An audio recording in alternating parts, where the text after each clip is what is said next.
ఈ ఆశ్రమం చాలా బాగా డెవలప్ చేశారు. ఇది స్థాపించిన వారికి, దీని అభివృద్ధికి కృషి చేస్తున్న ప్రతి ఒక్కరికి పేరు పేరున ధన్యవాదాలు. చాలామంది అభాగ్యులు, అనాథలు ఎందుకు అవుతారు అంటే, పుట్టుకతో తల్లిదండ్రులు వదిలేసిన వాళ్ళు కొంతమంది అయితే, తర్వాత పట్టించుకోకుండా కుటుంబ సభ్యులు కూడా కొంతమందిని వదిలేసే వాళ్ళు ఉంటారు.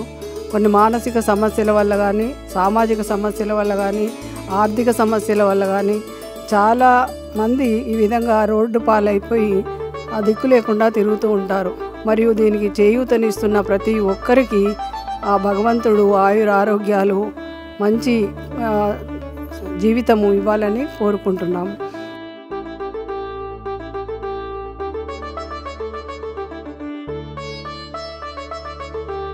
చాలా రోజుల నుంచి అనుకుంటున్నాము, ఏదో తర్వాత మరి అసలు ఇక్కడికి వచ్చి చూస్తే అసలు సంగతి ఏంటో తెలుస్తుందని మేము ఈరోజు రావడం జరిగింది. ఆ విధంగానే మేము అన్నదానానికి పూర్వీకుల పేరు మీద ఇవ్వడం జరిగింది.